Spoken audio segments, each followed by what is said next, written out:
नमस्कार,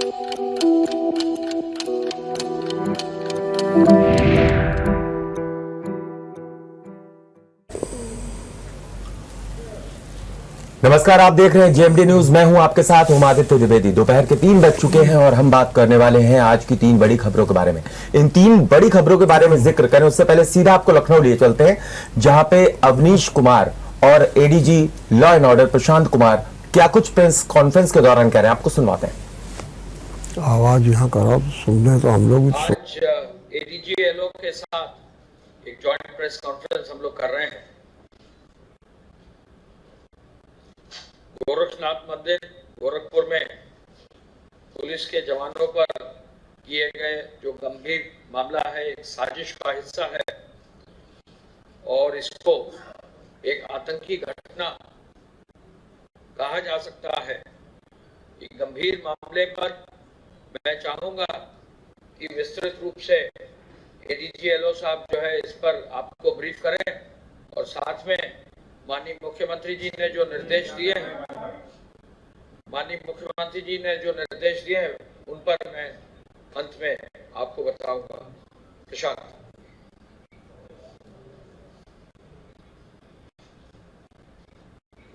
बीती शाम लगभग 7 बजे एक व्यक्ति गोरखनाथ मंदिर के गेट नंबर 1 पे तैनात पुलिस कर्मियों पर धारदार हथियार से उसने हमला किया तथा कुछ धार्मिक नारे लगाए। उसके अटैक से 2 जवानों को गंभीर चोटें आई हैं, जिनका नाम क्रमशः गोपाल गौड़ और अनिल पासवान है। क्योंकि आप सबको विदित है कि जितने भी महत्वपूर्ण संस्थान हैं उनकी अपनी एक सुरक्षा योजना होती है और उसके तहत ही वहां तैनातियां रहती हैं। वहां के सजग और सतर्क पुलिस कर्मियों ने तुरंत ही अन्य साथियों के साथ मिलकर उस व्यक्ति को काबू किया तथा उसकी गिरफ्तारी की। उस व्यक्ति के पास से जो चीजें बरामद हुई हैं वो उन चीजों को देख के लगता है कि एक गंभीर बड़ी साजिश की तैयारी थी और इसमें जैसा कि एसीएस सोम साहब ने बताया कि हम लोग इस चीज से इनकार नहीं कर सकते कि आज के डेट में ये आतंकी घटना नहीं थी।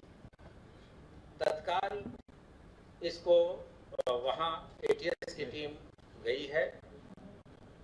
आज वहां एडीजी एटीएस और एडीजी एसटीएफ दोनों रवाना कर दिए गए हैं और जो शासन के मंशा है उसके बारे में एसीएस के द्वारा अलग से बताया जाएगा। लेकिन जो दस्तावेज हम लोग को अभी तक प्राप्त हुए हैं वो काफ़ी सनसनीखेज हैं और विवेचना के बाद से बिना विवेचना के गुणवत्ता को इफेक्ट किए हुए जो चीज़ें आपके साथ शेयर करनी होंगी हम तत्समय बताएंगे। अभी विवेचना बहुत ही प्रारंभिक स्टेज में है। मुकदमा गोरखनाथ थाने में 60/22 दर्ज किया जा चुका है जो कि घटना से संबंधित है तथा एक अन्य मुकदमा 61/22 जो कि उसके पास से जो धारदार हथियार मिला है उससे संबंधित है, दर्ज किए गए हैं और आगे की विवेचना अभी स्थानीय पुलिस के द्वारा की जा रही है। आगे जैसे भी निर्देश या जो भी डेवलपमेंट्स होंगे शासन के, उस हिसाब से कार्रवाई की जाएगी।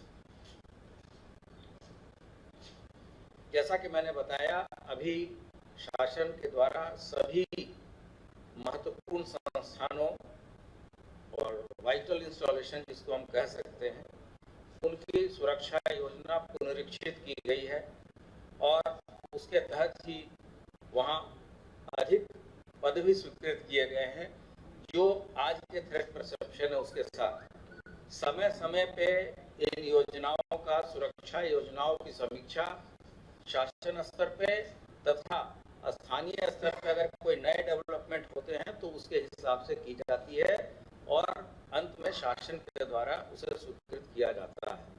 उसके तहत ही गोरखनाथ मंदिर, अयोध्या जी, वाराणसी और मथुरा और इसके साथ साथ जो अन्य महत्वपूर्ण बिल्डिंग और संस्थाएं हैं उनकी सुरक्षा एक सुरक्षा योजना के तहत की गई थी, जिसके तहत ही वहां तैनात बहादुर पुलिसकर्मियों ने इस पूरे घटना को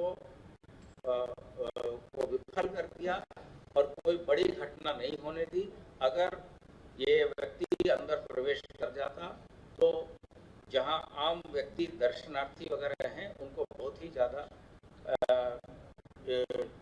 क्षति पहुंच सकती थी और स्थिति बेकाबू भी हो सकती थी। तो मौके पर मौजूद अधिकारियों ने बहुत ही संयम का परिचय देते हुए उसको गिरफ्तार किया है। वो व्यक्ति आज न्यायिक हिरासत में जाएगा और उसका प्रॉपर जो उसको चोट लगी है उसका इलाज भी कराया जा रहा है तथा हमारे जो साथी जिन्हें चोट लगी थी उनको भी बीआरडी मेडिकल कॉलेज में एडमिट कराया गया है। धन्यवाद।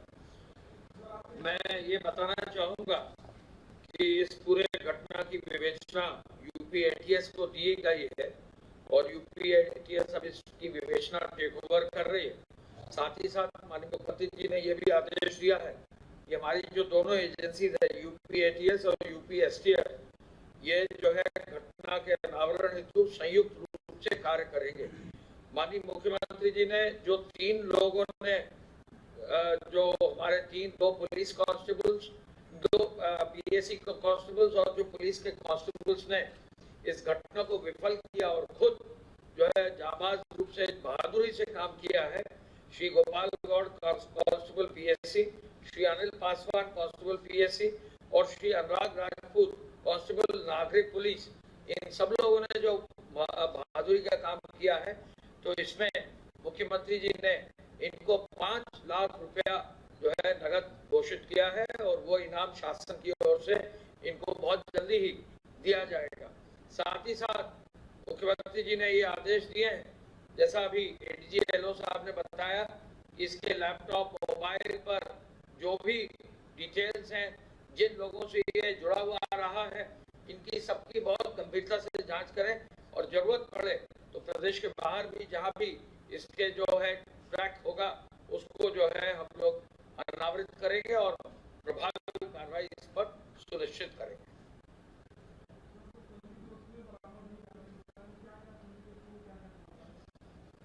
ये मैंने जैसा कि बताया प्रारंभिक तौर पे उसके पास से लैपटॉप, उसके मोबाइल से बरामद हुआ है और उससे जो चीज़ें पता चली हैं उनके बारे में हमने आपको शेयर किया।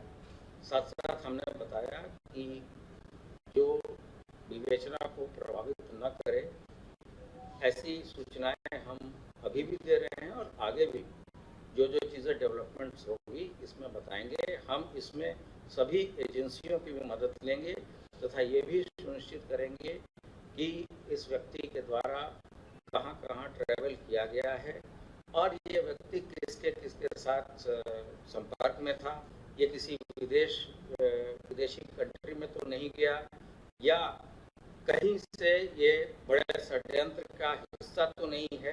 इन आदि बिंदुओं पे विवेचना जो एटीएस के द्वारा की जाएगी, लेकिन अभी से इस बारे में कुछ भी कंफर्म तरीके से बता देना उचित नहीं है। जब तत्समय जब चीजें इस तरह से आएंगी हम लोग आपके साथ अवश्य शेयर करेंगे।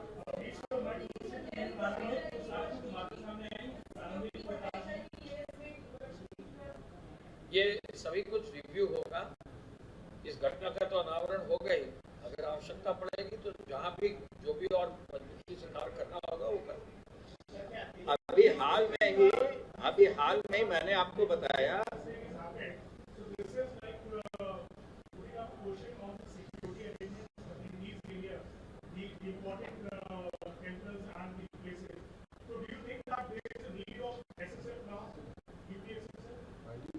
देखिए, हमारे पुलिस के कांस्टेबल्स ने ही उसको जो है विफल किया है और बिल्कुल आउटर पेरिमीटर पर ही उसको विफल कर दिया है। तो प्रभावी और मजबूत कार्रवाई कर दी गई है। जो भी आवश्यकता होगा वो कार्य सुनिश्चित करेंगे। और 5 लाख रुपए की घोषणा इसलिए दी गई, इन लोगों ने जाबाज रूप से जो है बहादुरी से काम किया है। Thank you.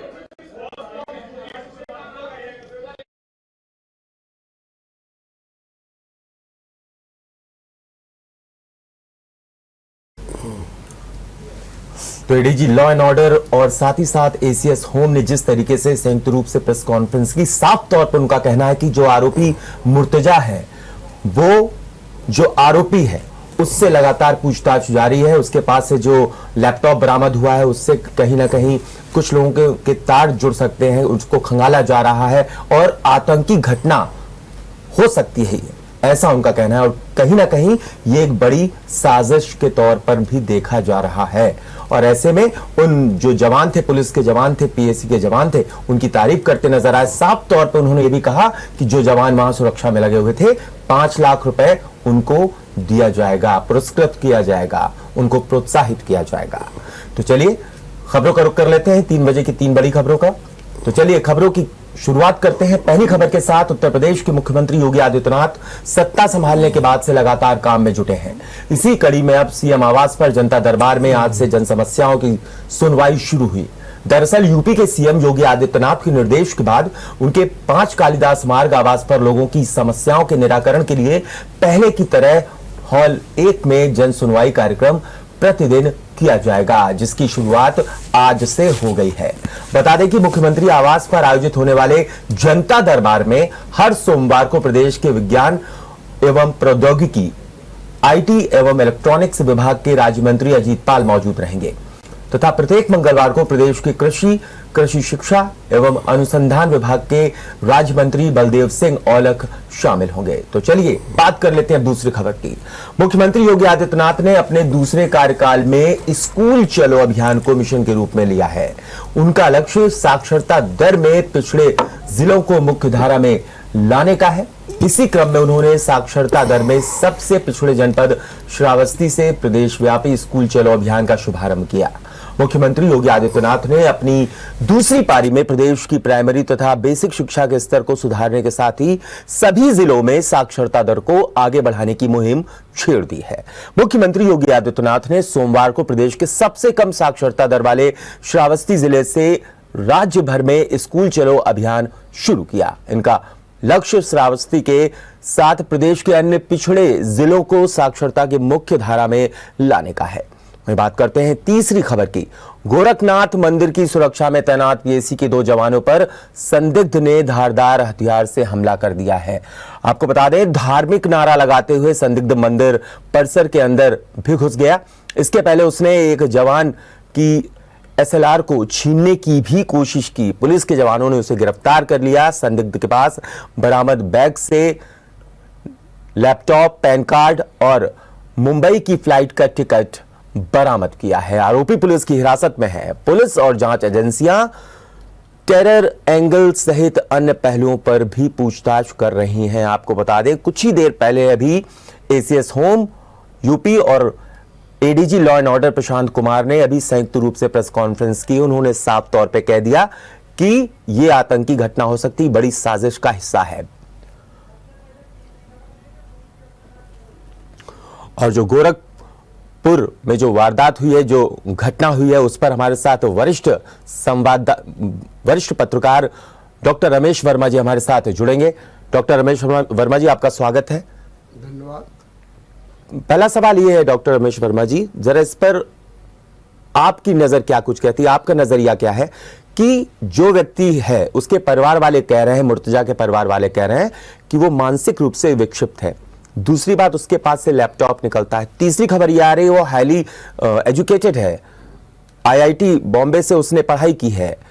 और ऐसे में जब अभी संयुक्त प्रेस कॉन्फ्रेंस होती है तो जो एडीजी लॉ एंड ऑर्डर है, एसीएस होम साफ तौर पे कह रहे हैं यह आतंकी घटना है, कहीं ना कहीं बड़ी साजिश का हिस्सा है और इस पर अब यूपीएटीएस और यूपीएसटीएस जांच कर रही है।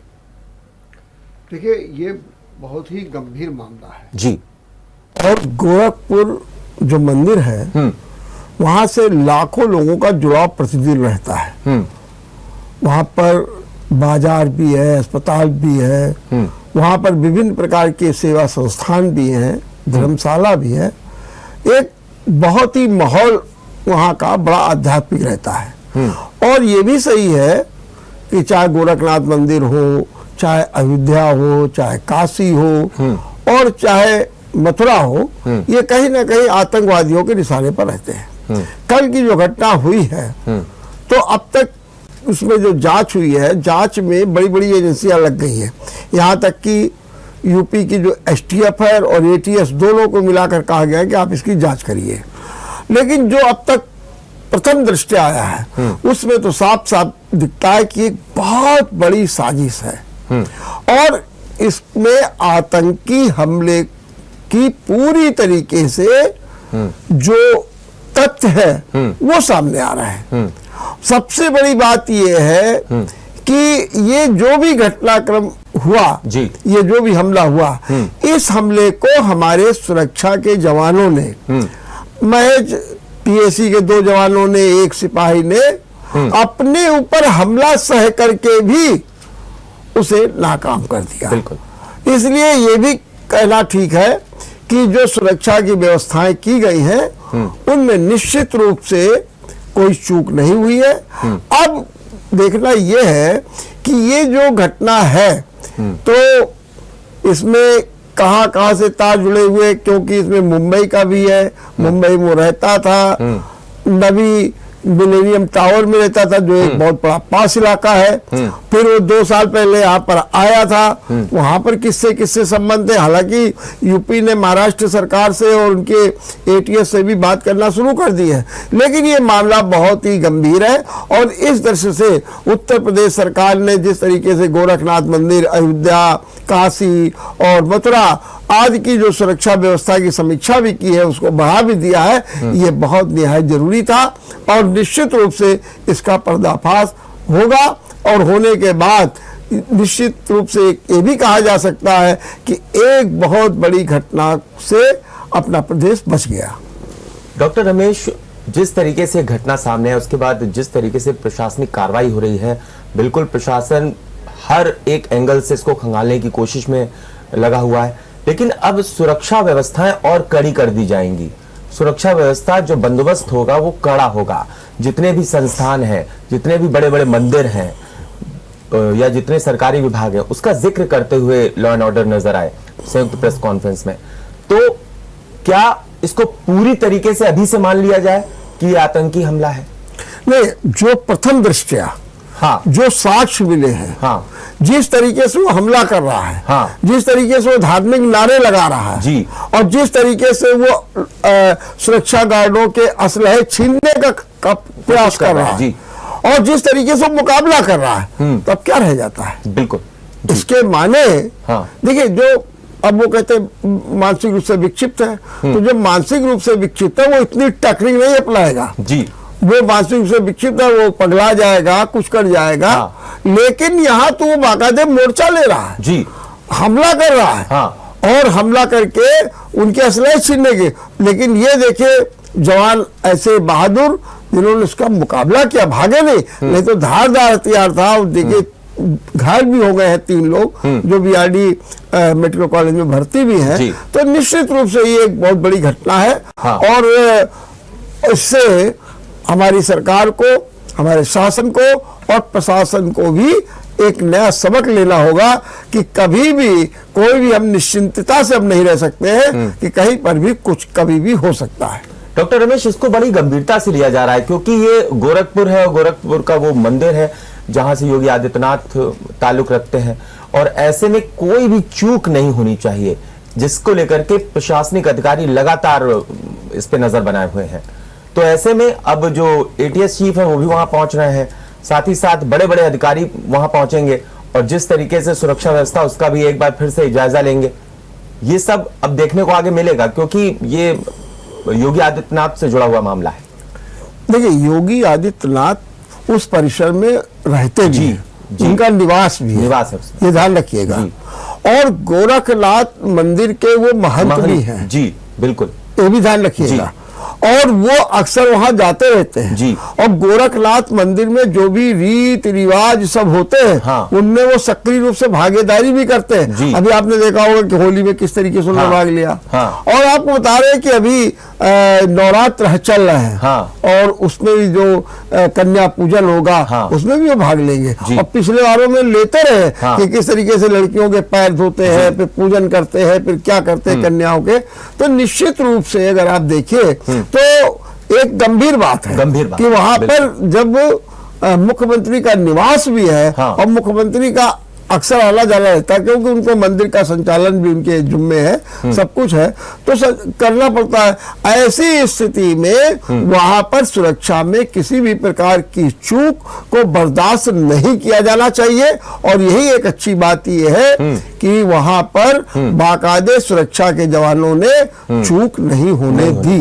जी, तो कुल मिलाकर के ये एक गंभीर मुद्दा इसलिए भी है, जिस तरीके से डॉक्टर रमेश वर्मा ने बताया कि उस परिसर में रहते रहे योगी आदित्यनाथ, महंत हैं उस मंदिर के, और ऐसे में अब सुरक्षा व्यवस्था और पुख्ता की जाएगी। अधिकारी जो हैं वो पूरी तरीके से एक एक एंगल पर नजर रखे हैं, जांच जारी है लगातार। अभी प्रारंभिक जांच थी, जैसा कि प्रेस कॉन्फ्रेंस में कहा गया कि प्रारंभिक जांच थी। जैसे जैसे जांच में जो कुछ निकलता हुआ नजर आएगा वो सब कुछ प्रेस कॉन्फ्रेंस के जरिए सभी को उसकी जानकारी दी जाएगी। आपका शुक्रिया डॉक्टर रमेश वर्मा हमसे जुड़ने के लिए और इस पर चर्चा करने के लिए। तो कुल मिलाकर के ये एक बड़ी घटना मानी जा रही है। ऐसे में प्रशासन किसी भी तरीके की कोई कोताही नहीं बरतना चाहता है, जिसके चलते अब जांच जो है वो आगे बढ़ रही है। परतें खुलेंगी, क्या कुछ निकल करके आता है वो आगे मालूम चलेगा। बात कर लेते हैं दूसरी खबर की, जो लखनऊ से है। जिस तरीके से जनता दरबार शुरू कर दिया है योगी आदित्यनाथ ने, और ऐसे में लोग जो हैं वो अपनी शिकायतें लेकर के वहां पर पहुंच रहे हैं, और अब लगातार लोगों की शिकायतें दूर होंगी, शिकायतों का निस्तारण किया जाएगा।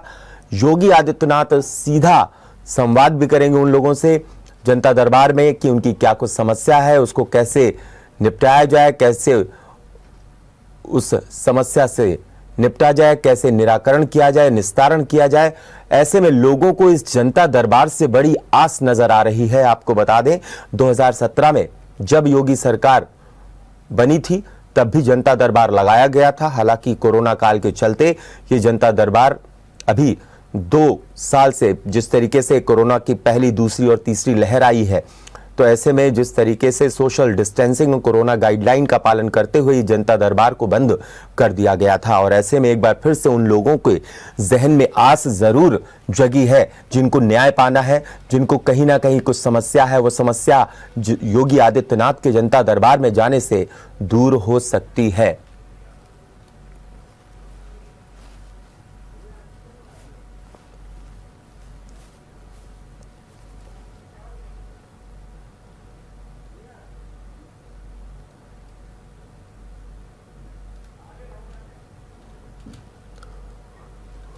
तो ऐसे में जनता दरबार का फिर से लगना शुरू हो गया है लखनऊ में, और ऐसे में लोग अपनी जो शिकायतें हैं, जो समस्याएं हैं, वो सीधा योगी आदित्यनाथ तक पहुंचाएंगे, और उसके निस्तारण का जो काम होगा वो योगी आदित्यनाथ की टीम करती हुई नजर आएगी। और ऐसे में देखना ये होगा कि कितनी संख्या में लोग वहां पर पहुंच रहे हैं, क्योंकि अभी जनता दरबार रोज लगेगा। और संबंधित जो आपको बता दें, जो योगी आदित्यनाथ के मंत्रिमंडल में जो चेहरे हैं वो भी नजर आएंगे इस जनता दरबार में। और इसी खबर पर हमारे साथ हमारे संवाददाता लखनऊ से जुड़ गए हैं राहुल श्रीवास्तव, उनका रुख करना चाहूंगा। राहुल, जनता दरबार अब फिर से लगने लगा है कोरोना काल के बाद। जिस तरीके से योगी आदित्यनाथ ने दोबारा यूपी में सरकार बनाई है, इस जनता दरबार से लोगों को कितनी आस? देखिए, जनता दरबार लगाने का 2 मकसद है सरकार का। एक, जो जनता की समस्या है, जो प्रदेश स्तर पर जनता की समस्याएं होती हैं, जो स्थानीय स्तर पर उसका समाधान नहीं हो पाता, उसका समाधान करना। दूसरा कि उन अधिकारियों की पहचान करना जो जिले में ऐसी समस्याओं को सुलझाने में नाकाम है। पिछली सरकार में भी सीएम योगी आदित्यनाथ ने कई बार अफसरों के पेच टाइट किए थे जब भारी संख्या में लोग यहाँ पहुंचे थे। और आज भी कुछ जब पहले दिन जनता दरबार लगा, क्योंकि कोविड के समय जनता दरबार नहीं लग रहा था सुरक्षा कारणों से, और कोविड के जो सुरक्षा मानक थे उसके मद्देनजर इसको बंद कर दिया गया था। लेकिन अब जब फिर से आज से ये जनता दरबार लगना शुरू हुआ है, आपको बता दें कि काफी संख्या में लोग प्रदेश के अलग अलग हिस्सों से यहाँ पहुंचे थे। सबकी अपनी अलग अलग समस्या थी। सभी राहुल ठीक है, लोग पहुंच रहे हैं, लेकिन एक चीज और यहाँ नजर आने वाली है कि जिस तरीके से दिन तय कर दिए गए हैं कि किस दिन कौन कौन से मंत्रालय के मंत्री बैठेंगे और कहीं ना कहीं उससे संबंधित समस्या आएंगी, जैसे लोगों को जानकारी मिलेगी वैसे वैसे लोग उन विभागों से संबंधित समस्याओं को लेकर के जाएंगे। तो क्या अब योगी आदित्यनाथ एक मैसेज ये भी देना चाहते हैं कि वो जो मंत्रालय हैं उनके जो मंत्रिमंडल के उन पर अब सीधा योगी आदित्यनाथ मॉनिटर करेंगे? देखिए, ये जनता दरबार है, इसमें मंत्रालय से जुड़ा मामला नहीं है, क्योंकि तमाम तरह के लोग यहाँ पर पहुंचते हैं। जिम्मेदारी जरूर दी गई है, जिम्मेदारी दी गई है मंत्रालय के मंत्रियों को। जी, मंगलवार को यानी कल बलदेव सिंह औलख जो राज्य मंत्री हैं वो बैठेंगे। कल वो समस्या सुनेंगे, क्योंकि सीएम योगी आदित्यनाथ तमाम जिलों के दौरों पर रहते हैं। जैसे आज ही वो श्रावस्ती के दौरे पर थे, तो ऐसे में जो फरियादी पहुंच रहे हैं वो निराश होकर ना लौटे। तो सीएम योगी आदित्यनाथ ने अपने प्रतिनिधि के रूप में राज्य मंत्रियों की वहां पर ड्यूटी लगाई है कि वो उन फरियादियों को अटेंड करें जो दूर दराज से लखनऊ पहुंच रहे हैं अपनी समस्याओं को लेकर, जिनका स्थानीय स्तर पर जो समाधान है वो नहीं हो पा रहा है। तो निश्चित तौर पर एक पहल की गई है। एक पहल, जैसा मैंने पहले बताया कि एक पहल उन फरियादियों की समस्याओं को दूर करने का प्रयास, और दूसरा उन अधिकारियों को चिन्हित करना जिनको जिले की कमान संभाली सौंपी गई है और जिले में रहते हुए वो उन समस्याओं को दूर नहीं कर पा रहे हैं और फरियादियों को लखनऊ यानी राजधानी तक आना पड़ रहा है। तो एक तरफ जहां फरियादियों की समस्याओं का समाधान होगा, तो दूसरी तरफ तो ऐसे अधिकारी भी चिन्हित किए जाएंगे जिनको जिले की जिम्मेदारी दी गई है, जिनको ऐसे जो फरियादी की समस्या उनका समाधान करने की जिम्मेदारी है, लेकिन वो ऐसी कमरों में बंद रहकर ऐसे लोगों की समस्या नहीं सुन रहे। तो निश्चित तौर पर उन लोग को भी इस जनता दरबार के बाद उन लोग का भी नंबर आएगा, उनको भी सरकार की तरफ से कड़ा दंड दिया जाएगा, इसका वादा भी किया जा सकता है या उनके ऊपर कार्रवाई भी की जा सकती है। जी, तो कुल मिलाकर के जो फरियादी अपनी फरियाद लेकर पहुंचेंगे तो कहीं ना कहीं उनकी जो समस्या होगी, जो फरियाद होगी, उसका निस्तारण होगा। और ऐसे में अब जो मंत्री हैं वो मौजूद भले ही रहेंगे, लेकिन उस विभाग से संबंधित जरूरी नहीं है कि वहां पर समस्या पहुंचे, जैसा कि राहुल हमें बता रहे थे। राहुल, आपका शुक्रिया हमसे जुड़ने के लिए और इस पर तमाम जानकारी देने के लिए।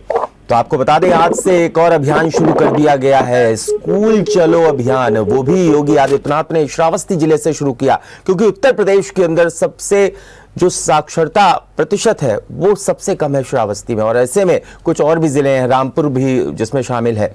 ऐसे में सबसे कम साक्षर वाला जो जिला है श्रावस्ती, और ऐसे में यहां से स्कूल चलो अभियान की शुरुआत करना कहीं ना कहीं एक मैसेज, एक संदेश देने की कोशिश है कि 100%, ये भी कहा गया है कि 100% जो बच्चे हैं उनका प्राथमिक शिक्षा, उच्च प्राथमिक शिक्षा में एडमिशन हो, लोग स्कूल तक पहुंचे। और ऐसे में राज्य के जो नीति निर्देशक तत्व हैं, अगर उसका जिक्र कर लें तो कहीं ना कहीं शिक्षा जो है वो मुफ्त में मिल रही है लोगों को, और ऐसे में लोग अपने बच्चों को अगर भेजते नहीं हैं तो वो उनकी जिम्मेदारी है, वो फिर लापरवाह हैं। और ये उनकी जिम्मेदारी बनती है कि ज्यादा से ज्यादा संख्या में पहुंच करके एडमिशन लें, क्योंकि कोरोना काल में 2 साल से ज्यादा का वक्त हो चला है जब से कोरोना काल के चलते बच्चों की जो शिक्षा है वो कहीं ना कहीं अधर में लटकी रही, बच्चे स्कूल नहीं पहुंच पाए, और ऐसे में ऑनलाइन क्लासेस की शुरुआत हुई। और आज से योगी आदित्यनाथ का जिस तरीके से स्कूल चलो अभियान जो है वो शुरू किया है, ये अपने आप में बेहद अहम माना जा रहा है। और इसी खबर पर श्रावस्ती से हमारे संवाददाता अभिषेक जुड़ रहे हैं, सीधा उनका रुख करना चाहेंगे। जिस तरीके से अभिषेक सोनी, आज स्कूल चलो अभियान की शुरुआत की गई है श्रावस्ती जिले से, और ऐसे में क्या कुछ देख पा रहे हैं, लोगों में कितना उत्साह है अपने बच्चों को स्कूल भेजने के लिए, क्योंकि योगी आदित्यनाथ चाहते हैं कि 100% बच्चे जो, यानी जितने बच्चे हैं जो भी एडमिशन लायक हो गए हैं वो सरकारी स्कूलों में पहुंचे और एडमिशन लें। ऐसे में क्या कुछ लोगों के बीच में उत्साह देख पा रहे हैं आप? देखिए, बिल्कुल मैं आपको बता दूं कि पिछले 2 सालों में आपने देखा होगा कि कोरोना का जो कहर रहा है वो खूब अपना कहर बरपाया है। 2 साल बाद आज उत्तर प्रदेश के मुख्यमंत्री योगी आदित्यनाथ श्रावस्ती पहुंचे और श्रावस्ती पहुंचने के बाद में उन्होंने स्कूल चलो अभियान का शुभारंभ किया।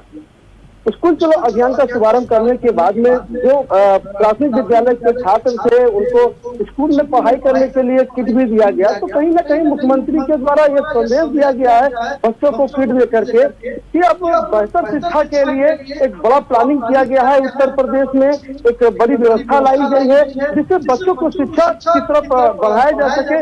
बच्चों का जो भविष्य है उसको लेकर के बहुत बड़ा काम योगी सरकार ने किया है।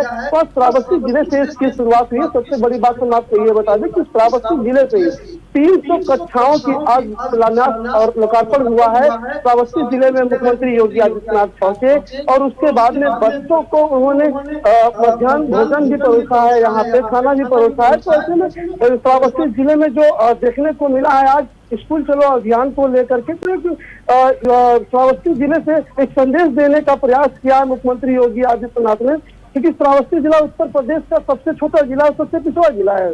तो यहाँ पे आने का उद्देश्य ही ये रहा है कि यहाँ की जो शिक्षा का जो स्तर गिरा हुआ था उसको जो बढ़ाने के लिए मुख्यमंत्री यहाँ पहुंचे और श्रावस्ती से स्कूल चलो अभियान का शुरुआत की। बिल्कुल अभिषेक, तो कुल मिलाकर के श्रावस्ती जिले से अब इसकी शुरुआत हो चली है और ऐसे में देखना ये होगा, क्योंकि अभिषेक ऐसा भी जिक्र आया कि जितने भी विधायक हैं हर एक विधायक एक स्कूल को गोद ले और उसकी देखरेख करे, मॉनिटरिंग करे और ऐसे में सुपरविजन करे कि क्या कुछ स्कूल में चल रहा है, बच्चों का आना, अध्यापकों का समय से पहुंचना, बच्चों को मिड डे मील जो भोजन दिया जाता है वो सही मिल रहा है, उसकी गुणवत्ता परखना, कुल मिला के स्कूल से संबंधित कार्यों को देखना। ऐसे में इसका असर कितना देख पा रहे हैं आप भविष्य में?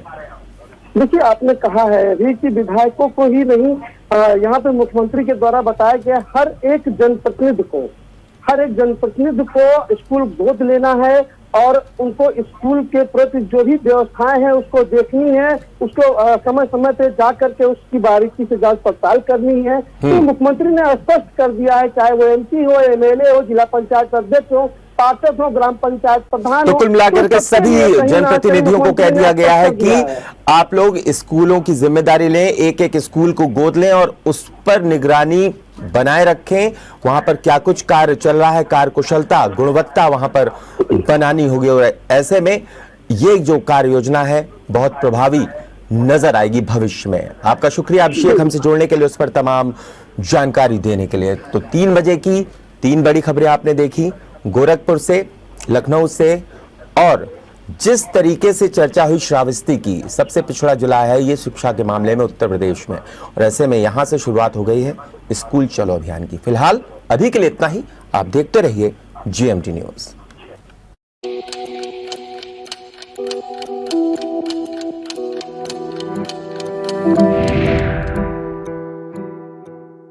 अगर आपको हमारा वीडियो पसंद आया हो तो हमें लाइक करें, सब्सक्राइब करें और ज्यादा से ज्यादा शेयर करें, और हाँ, बेल आइकॉन दबाना ना भूलें ताकि हर खबर का अपडेट आप तक पहुंचे तुरंत। आप हमें इंस्टा, ट्विटर और फेसबुक पर भी फॉलो कर सकते हैं। हमारी ID है @GMT News/।